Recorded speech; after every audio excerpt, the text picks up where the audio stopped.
I will introduce our honoured guests very briefly. William Young is an acclaimed photographer and a master storyteller.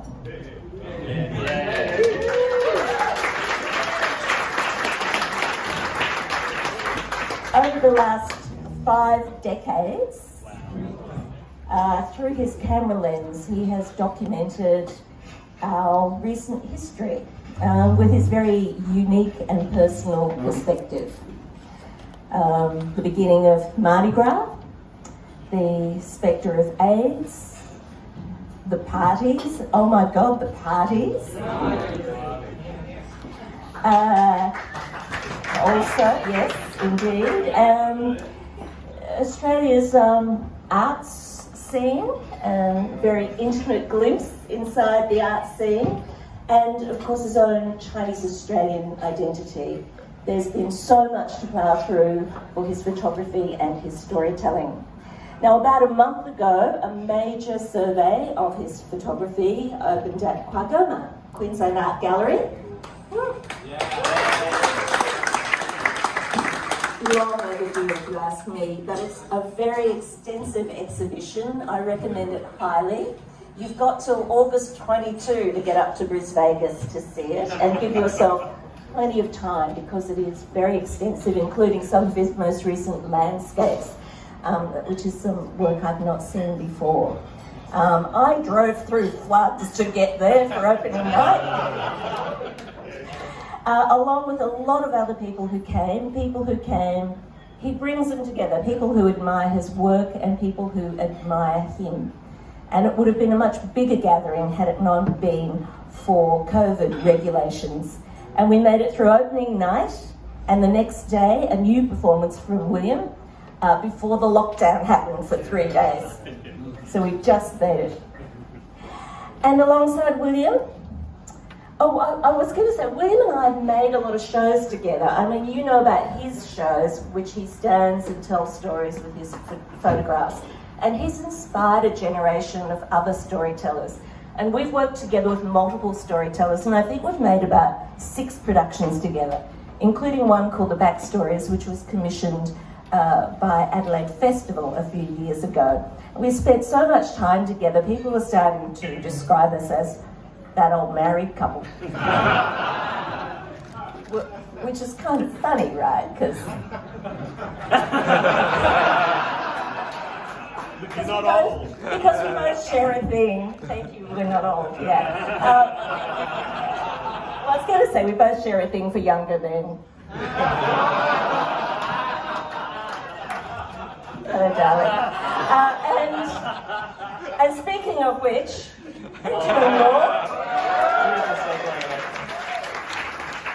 a new generation, a wonderful writer and broadcaster. He's regularly on ABC Radio National, also writes regularly for Sydney Morning Herald, but actually he's written for more than 50 publications and they keep asking him back. He is the busiest man I know. He's constantly at conferences and speaking and things. He is much, much in demand. His memoir, The Family Law, was very successful, and it was translated to the small screen for 3 very successful seasons on SBS television, and more recently the documentary Waltzing the Dragon, a 2-part documentary for ABC TV. Obviously Benjamin and William both share a passion for Chinese-Australian history, which is hopefully one of the things they might be talking about tonight. We're very lucky to have him here because over the rest of the week he's going to be facilitating every second event at Sydney Writers' Festival. But he's saying something about stripping off at town halls. I don't know. So please make them very welcome, William Young and Benjamin Liu. Thank you so much, Annette. Thank you all for coming out tonight, gays, Asians, gay Asians, random heterosexuals, and tonight's fag hag laureate, Annette Shun Wah. So William and I were asked to come up on stage, and I actually thought that it was me just interviewing William for the entire night, and then it turned out that we read it properly and it's an in-conversation. So I thought I was just going to probe him live on stage in front of an audience, but it turns out what you're about to see is a double probing. And I hope you're prepared for that. You know, before, Annette, when you said, obviously these two men share a passion for, I wondered what you were going to say next. Dick. But maybe we can start there on a serious note, actually, William. Let's talk about gayness, let's talk about Chineseness, but let's start with gayness. What was your first memory of being cognizant of being gay? Well, I knew from a very early age, I'd say 5, that I was gay. But I never articulated it. I knew that I was attracted to men, and I knew that other people weren't, other males weren't, but it was in a kind of not quite knowing what my condition was. But when I was a teenager, 16, at high school in Cairns, I picked up the afternoon newspaper, the Telegraph, and there was an article about homosexuality. And I read the article and I thought, well, the article explained what the condition was, and it named 3 famous ones in history. And when I read this, I thought, oh my God, there's a name for it. The shock of recognition rather hit me like a thunderbolt. But now I realised what I was, but it didn't make any difference to me because I didn't know any gay people in Cairns or North Queensland. And I thought that there were 4 homosexuals in the world. Oscar Wilde, Michelangelo, Leonardo da Vinci, and me.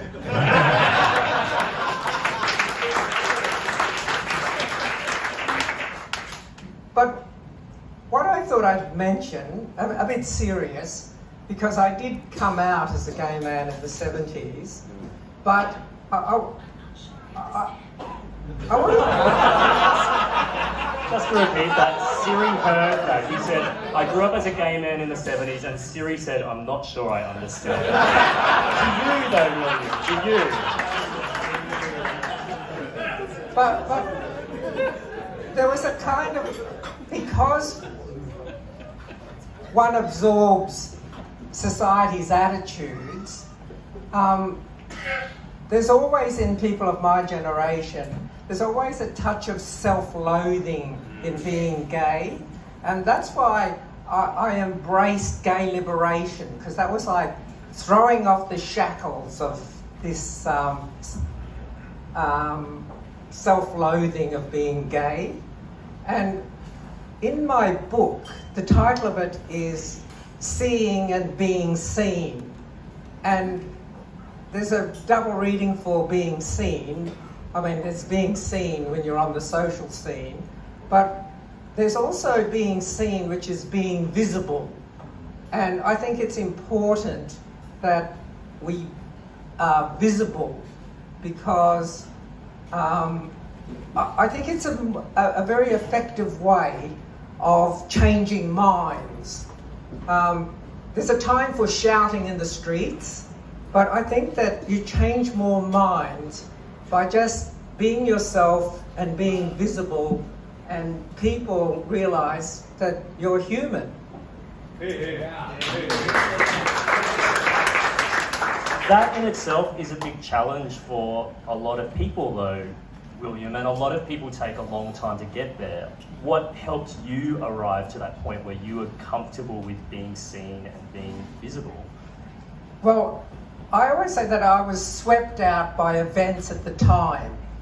The 70s was a time of ferment, especially in Sydney and over the world, with gay liberation, and the Mardi Gras, which was like Australia's Stonewall.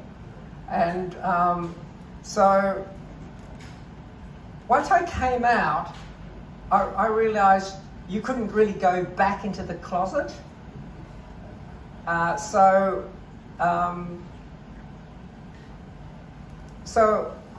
I've always advocated being visible, in short. And what about you, Ben? What's your... Wow, the tables have turned. We both grew up in Queensland. That's Yes. something we shared in common. Annette mentioned it before. But we grew up in different generations. So I was coming of age. I was a teenager in the 1990s. Terrible hair. And big hair. Yeah, big hair. And I now look back and I realise that, you know, we both grew up in the last mainland, at least, Australian state to decriminalise homosexuality. I mean, Tasmania would come later. And there was a significant period of my life where I realised actually the adult that I would grow up to be would be criminalised by the state. And then, of course, just because laws change doesn't mean that attitudes immediately change either. And I was so scared in the schoolyard, you know, that the kind of casual homophobia, queerphobia, transphobia that was just bandied around.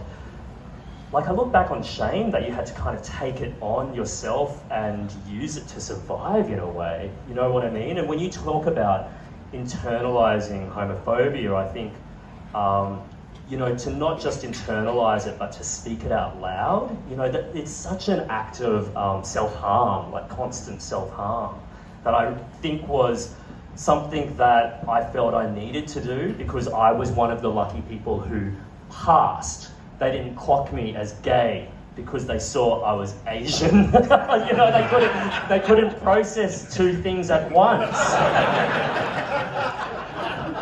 Which now in this room is very funny, of course. But actually, Ben, I think in those days, people didn't even ascribe sexuality to Asians. I mean, they were like sexless. I mean, they couldn't.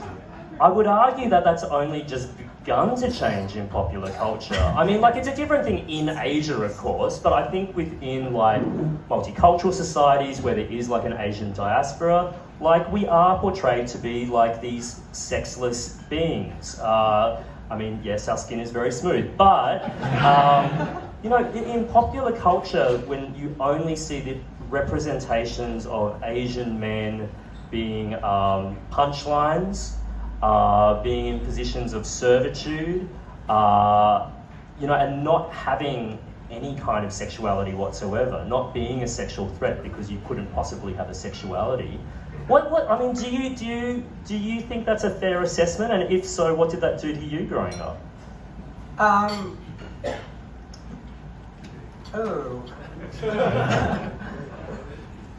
Well, I knew I was. I knew I had a sex life, but in fact, I preferred Caucasians. That was how it. The other white meat. The other white meat.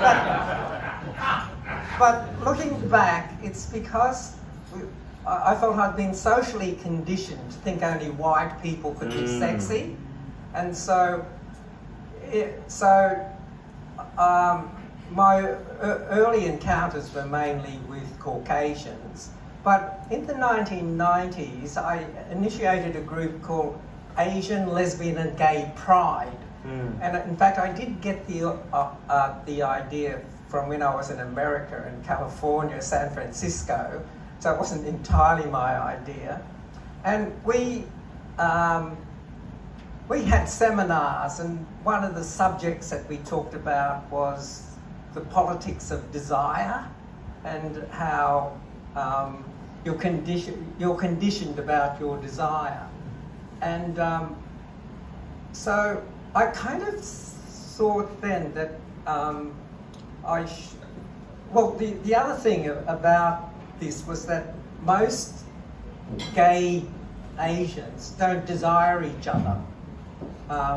this might come as a shock to some of you, but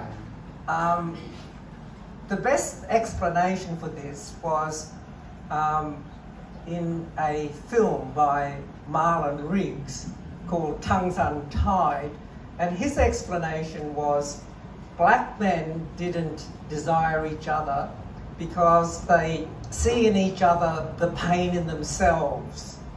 And I felt that that was the same because Asian gay men generally didn't desire each other. I mean, in the Australian context specifically, but probably in other multicultural contexts as well. No, I think that's more a colonial thing because it doesn't really happen with Asians from Asia. Yeah. You know, like I really, that really resonates with me because when I kind of like look back, I probably convinced myself, and maybe even my heterosexual sisters convinced themselves as well, that they didn't find Asian men attractive because we grew up in such a white part of Australia that we didn't even know there were other Asians in Australia, because if you turned on the TV, everyone was white there as well. So, oh my God, when you actually travel to a big city, holy shit, it was like, my God, there are other Asians here that speak with accents like yours and Annette's. Like, it was a really huge kind of wake-up call. We didn't realise that was there. And that lack of representation, not even just of beauty and sexiness, but the lack of the vacuum of representation at all means, what reference point do I even have to relate to other people who look like me? And do you know what, for me, when that really changed, it was traveling to Asia. It was being in Asia more and seeing people who looked like me being celebrated and affirmed, and they were the models, and actually it was everyone else, the kind of like, you know, awkward tourists walking around who suddenly looked and felt like I did usually in everyday Australian life, a country where I couldn't buy clothes off the rack for a really long time, you know? So it was like, literally things didn't fit. And that means that things didn't fit up here either. You know, I want to ask you something. We've been talking about homosexuality for a while, and I want to talk about that for the rest of the evening, quite frankly, but we'll get into your full sexual and medical history. But I want to talk about Chineseness and Asianness, because it might be funny to say at some stage, of course, you come out as queer, you come out as gay, but I think that there's a coming out to being Asian as well, which is ridiculous because people know who we are. But I think sometimes you don't necessarily own that part of your identity if you were raised in this country. Does that resonate for you? Yes, definitely, because I came out as gay, let's say, when I was in my 20s. And I saw that as liberating myself from society's views of homosexuality.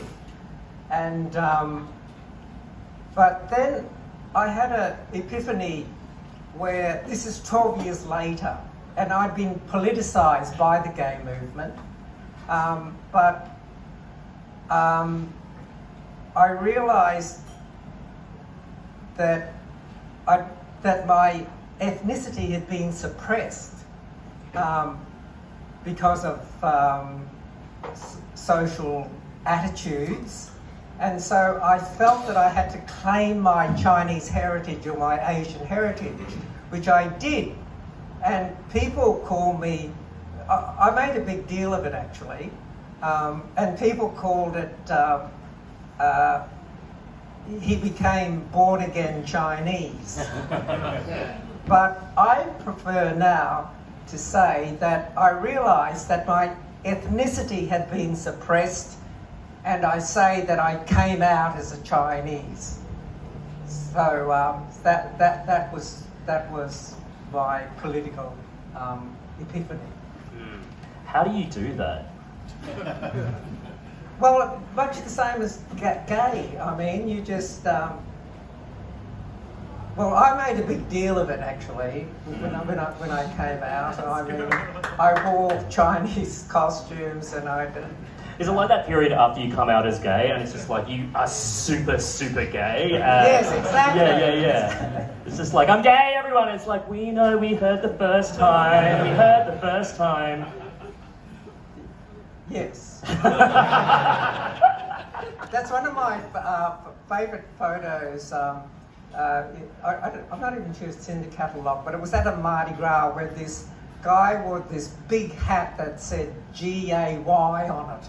And everyone knew that he was gay, but I don't think people would wear a hat like that now because... I just wear shirts.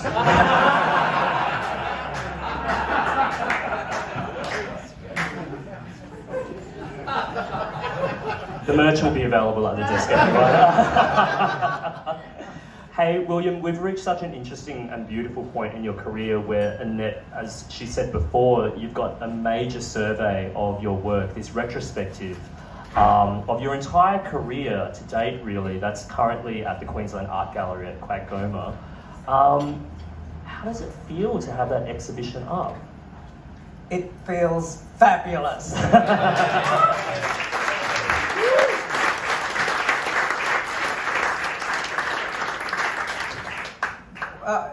Well, it's great because even in the process of doing it, it helped me sort out my life, and I could see my life more clearly when I worked through the exhibition. And starting off just from a child, I have that famous story. I'll just give you a abridged version of it where one of the kids at school called me Ching Chong Chinaman, and I knew he was being horrible to me, so I went home to my mother and I said, "Mum, I'm not Chinese, am I?" And she said, "Yes, you are." And her tone was hard, and I knew in that moment that being Chinese was like a terrible curse, and I could not rely on my mother for help. And so I held on to that till I was in my mid-30s, and when I became born-again Chinese. But it's been a kind of journey to embrace that part of me, which is Chinese, which came after being gay. I was able to embrace being gay quite easily because there was a movement around being gay in the 70s. But then I suppose I've done a series of self-portraits in the exhibition, and there are all sorts of issues that come up in the self-portraits. Just coming to terms with being who you are and being comfortable being that person. I think that is like an achievement I felt, that I could just be comfortable being who I was. William, some of us will be able to go to Brisbane to see the exhibition, but some of us won't. Those people can buy a copy of the book of Seeing and Being Seen here, which captures the glory of it in book form and is so beautifully produced, and you will sign every copy that is purchased tonight. Mother's Day is around the corner. They loved it too. And so, for people who either see your exhibition or buy the book, what do you want them feeling and thinking about as they're seeing your photos and looking over your career? Well, it's like a diary of my life, and one thing that photography does well, it captures time. It captures time really without you doing anything special. You just have to click the shutter and it freezes a moment in time.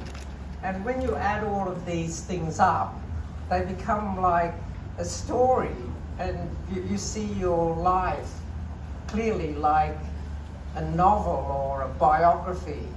And that was perhaps one of the big revelations of doing Seeing and Being Seen. William Young, everyone. Big round of applause.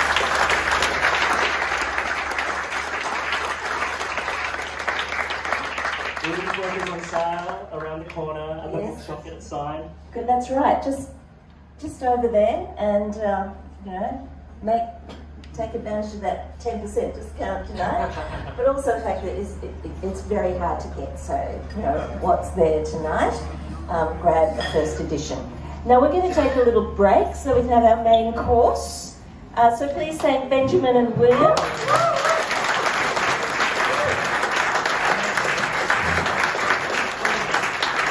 And they'll be back after main course to continue the conversation. Oh, we're continuing. Oh, God. And take a few questions.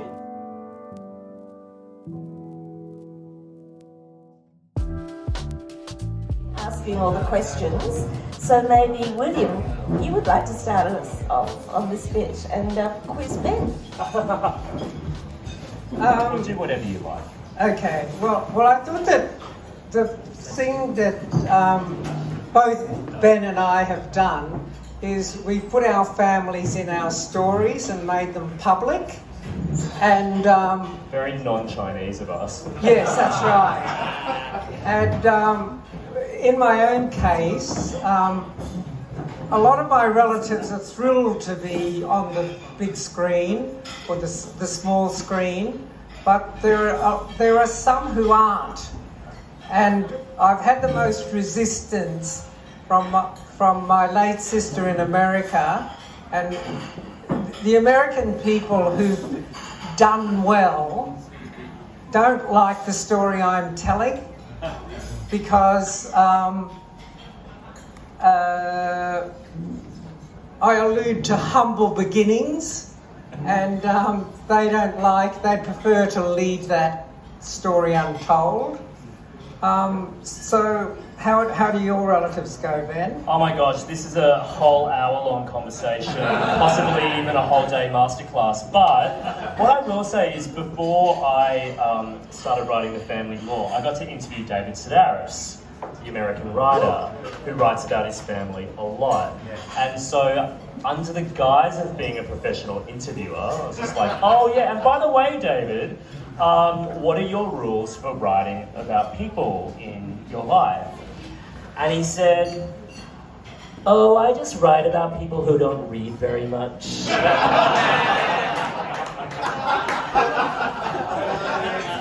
But then he said that's his glib answer, but it's also a bit true. Like he said that his main rule is that if he's making fun of someone, that he has to be the bigger clown, because then otherwise you're just being cruel. And the other rule that he has is he never breaks anyone's confidence. So if his sister Lisa has told him a story about their in-laws, and the only way that anyone would know that he knew this story would be because it would be through Lisa, he would never write that story. But he did tell me that there's a story about Lisa's in-laws that's so funny that he did end up writing it, but he never published it. And he reads it in every American city except the one in which they live. My family's a different story. Your family is very different. Yeah. Sorry, give this conversation. Your family is very different. Almost the opposite. Has everyone here seen the television series The Family Law? So we know a little bit about the character of the mother. Quite particular, isn't she? Someone's going to rip off their latex mask and reveal that you've been my mother all along tonight. Yeah. But I think that the other difference as well, William, is I have other family members who do similar things. So my sister Tammy, who you also know because she's a photo documentarian, who's been partly inspired by your work, also takes photos of my family and captures that family story. And my other sister, one of my sisters, Michelle, is a playwright and an essayist and a writer and a screenwriter. She also writes about the family, so we get to share the horror around. So I don't have all of the responsibility funneled into me. Yes. Was it a horror story? Depends how you're telling the story and at what time. No, it means you know, you can't please every family member, right? And there are some things that some family members would prefer you not to tell, and that's when you have to sit in that discomfort and ask yourself, is it appropriate? And there's no, like, I don't think there's a clear flow chart about yes or no. It's about what does integrity look like, and that's like an ongoing kind of conversation depending on the work. Is that fair to say for you? You're like, nah, I'm just going to take that photo and put it up. I prefer to publish and ask later. Go for permission and ask for forgiveness later. But, yeah, I think so. But I've got this. Sometimes some stories are just too good not to tell, even if they do offend people. But yeah, I like the fidelity of the story. I was going to ask you what's the most offensive story you could tell us tonight, but maybe I won't. Maybe that's after a few more drinks. Yeah, and I wanted to say, and how many times has that gotten you into trouble? Now, I think we have time, about 5 or 10 minutes, for some questions from the audience.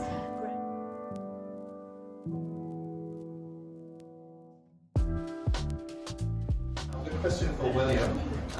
Earlier, when talking with Ben, I think you were speaking about your earlier years and before you sort of came to re-embrace your Chinese heritage. You were saying that the gay community had politicized you, if I remember correctly. I'm just wondering if you could elaborate on that. You know, in what way had you been politicized? How did you feel about that, and how did that feed into your, I guess, coming out, as you said, as Chinese Australian? Well, I go back to the 70s where many people were coming out, and it was a completely new phenomenon. I mean, it's like we had never ever met each other before, and I've described it as that I didn't consciously come out as a gay man. I was swept out by events at the time, because that's what it was like in the 70s, and it was very exciting.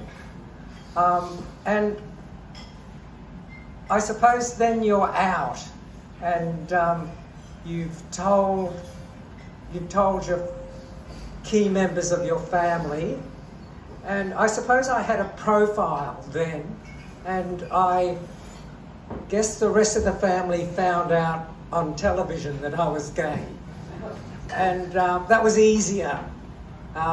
So now I take the view that if you're visible and just your ordinary self, it helps to change minds because it normalizes the whole process. Whereas if you're shouting at people, I mean, it just makes them dig in, and it can be counterproductive. So that's probably what I mean by being seen is a political act. Any other questions? There's one over here. That comes so quickly. You're right. Excuse me, Benjamin. In the last week, in my workplace, we were talking about a tweet that you did about young Alan Kim at the Oscars and his choice of outfit. I think he's 8 years old, potentially, and he looked better than any of us in this room. Yes. So I'm wondering for both of you, who of our younger generation do you admire for their freedom of expression? I'm so glad you brought up that tweet, because I thought you were about to bring up my hate fuck tweet that the Australian newspaper was obsessed with and dragged me for 10 days. But who of the younger generation, what do we admire just for their fashion sense alone, or just for their self-expression? Just for their self-expression. I would have to say, right now, I don't know, I think Generation Z is like a really cool generation, right? Like, I always feel like as a millennial, we were always happily dragged by the older generations, but when I see like the younger generations, I'm just like, they're awesome. Like they've really got their shit together, and they seem to know more than us about gender and sexuality in some ways, and are making us reframe it. I think someone like Georgie Stone is really, really cool. Georgie Stone from Neighbours. I think someone like Troye Sivan and Kim Lonsdale, like they're really cool. Like imagine what life would have been like, or what my teen years would have been like if they existed. What about you, William? You have to say me. I have to. Well, exactly. Thank you. Moving on. No. I admire you a great deal, Ben. I'm thrilled for your success, actually. Yeah.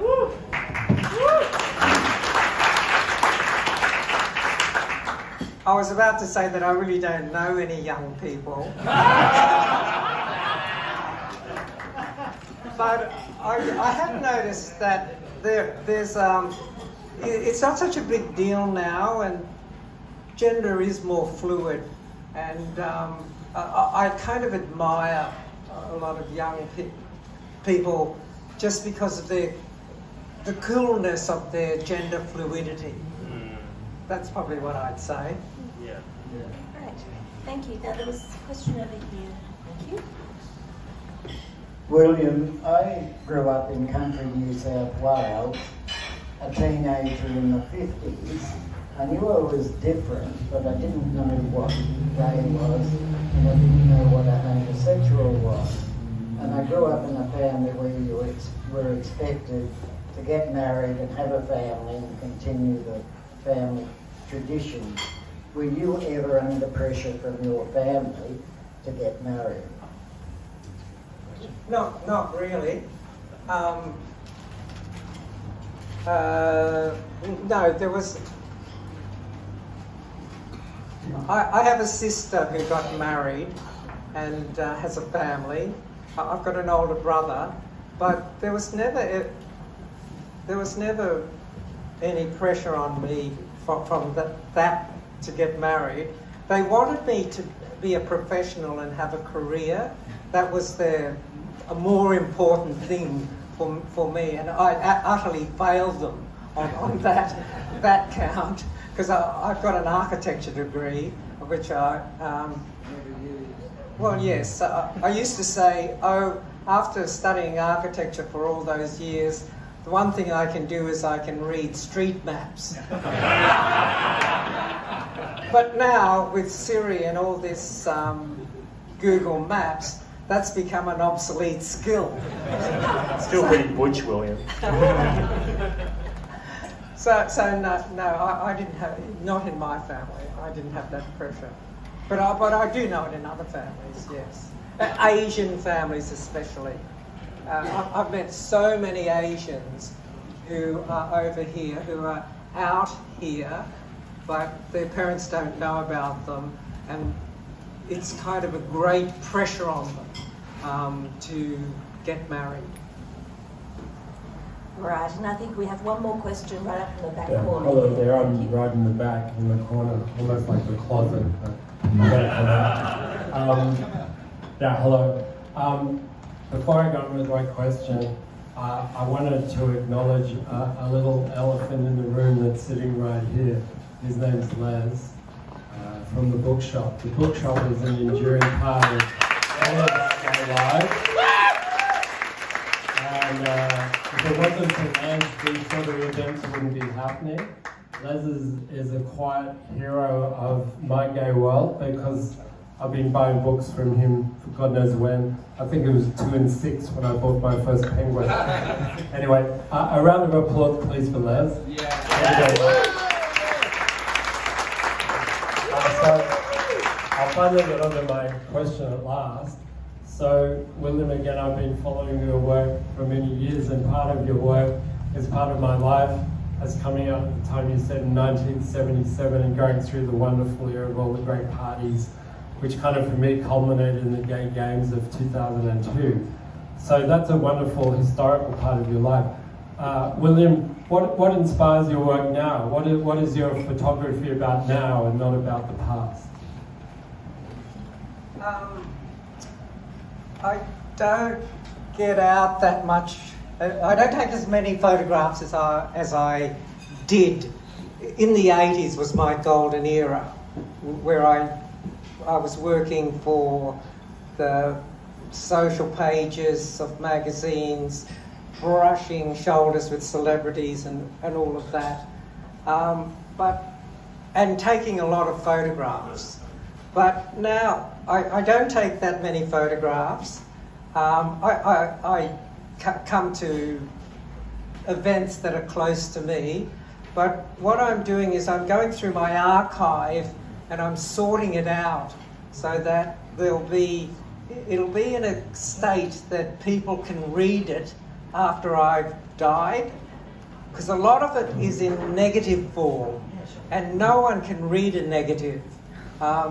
So I have to scan all my best pictures so that once they're in a digital form, that they can go out and they can talk to other digital systems. But if they're in a negative, then they sit in a dark vault and maybe they'll never come to light. So that's probably what I'm thinking of the future in a different way. Is probably what how I put it. Thank you for your questions, and thank you, William. It's a great legacy that you're leaving us. We all treasure it.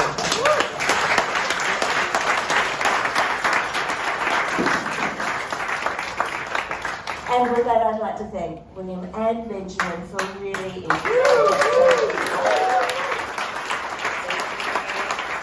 Thank you, Annette.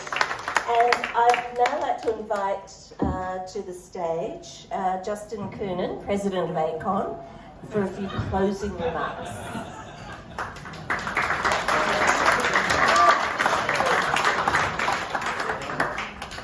Thanks so much, Annette.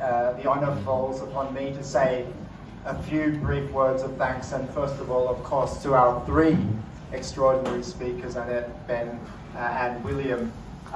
We're very lucky to have had, if we had had only one of you, but we've had all three of you tonight, and that's an extraordinary honour. Thank you for doing what you have done and are doing to make this country richer and stronger, and in particular for the way that you bring visibility to Chinese and multicultural communities, because that's who we are as a country, and it's incredibly important that we celebrate that. And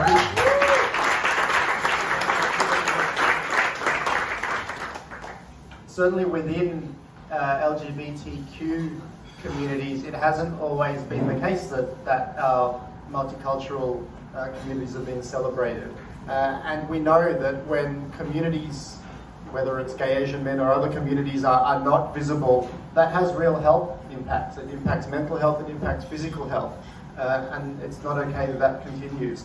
Only a few years ago, the number of HIV notifications for overseas born men who have sex with men went past the number of notifications for Australian born men, and multicultural members of our communities continue to face barriers to accessing services, and it's something that we take very seriously, and we know there's a whole lot more work to do. So thank you for bringing that visibility, and of course we are with you. Please thank our speakers again.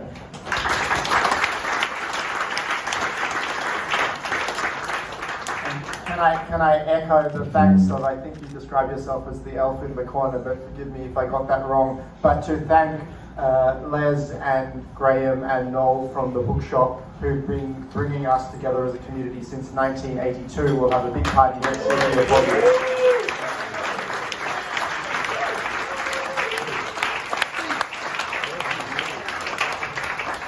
ACON's really thrilled to partner with you in these events. We've done a few, as you know, we've got another one coming in June, and hopefully many more to come. And can I say that at a time when it's been difficult to have community, the last year has really been quite difficult for many of us, how blessed an opportunity it feels to have all of you in this room tonight.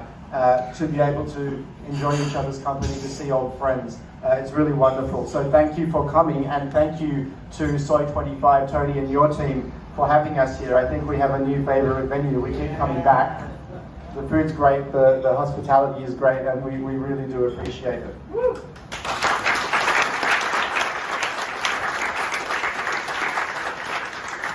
To the little events team that has helped put this together, of course the bookshop, but also we have some ACON crew, Reg and Maria and Mark on the photos, and Alan on the sound. Thank you for doing what you've done to make tonight really an excellent event. Thank you to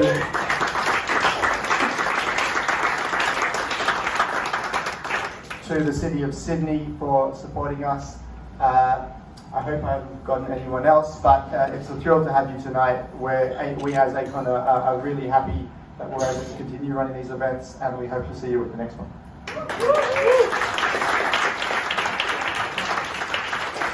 Thank you, Justin. Yes, you've remembered everyone, so thank you all.